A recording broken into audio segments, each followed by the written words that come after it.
The ME3 Resurgence Pack is an exciting new DLC pack we're offering to all players at no additional charge. It adds 6 new kits, some new races that no one's gotten to play before, 3 new guns, and a bunch of new equipment.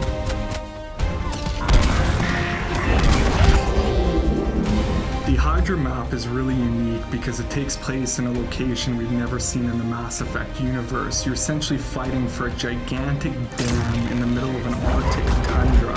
It's a big open space that offers great gameplay for snipers, infiltrators, and vanguards. So Condor takes place on one of Palaven's moons, and it's a hot spot, and you can actually see Palaven being assaulted in the distance. It's kind of like a hill defense area. If you're at the top of the hill, you'll want like long-range guns because you can see the whole battlefield as the enemies come up. But if you're down at the bottom, you'll want assault classes that can just storm the beach.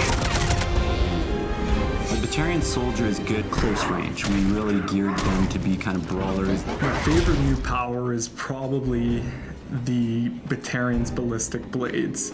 It's basically a shotgun on your wrist, which is pretty fantastic. I think my favorite new kit is the Geth Infiltrator.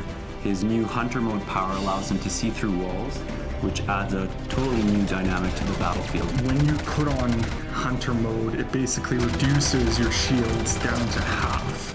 So when using Hunter mode, you do not want to get in the fray with brutes. The Geth Engineer is super cool class. He's got a new Geth turret power.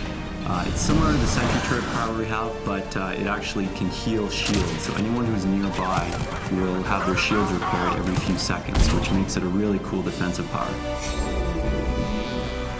One of my favorite new powers is the Biotic Sphere that the SR Justicar gets. Basically, she'll lay a bubble around the squad, and anyone will get a defensive bonus when they're inside of it, so they'll take less damage.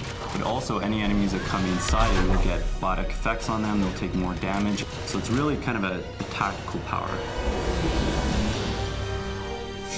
So the new Krogan Battlemaster is the ultimate tank. He's beefier than the existing Krogans. He brings all the things that a standard Vanguard will have, like Biotic Charge, Barrier, but he's a Krogan at heart, so he can Biotic Charge in there, Roar, Krogan Rage, Krogan Smash, Headbutt, do all those fun things that a Krogan can do, but now you have the Biotic Charge ability, which covers ground very quickly.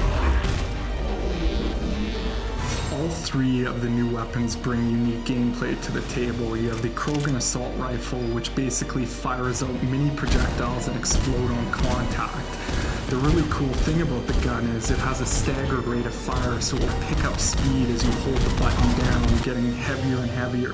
The Geth SMG is essentially a handheld Spitfire, for those of you who are familiar with it from the single-player campaign.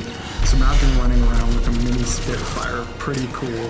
Finally, we have the Batarian Sniper Rifle, which is a harpoon gun. The artist put a lot of good touches on it. Like the Batarians have multiple eyes, and the scope has like two scope areas, which is kind of cool. And it fires a big harpoon that does a ton of damage and can send guys flying. This new DLC content is going to completely change the multiplayer experience, and I can't wait to see you guys online for the challenge.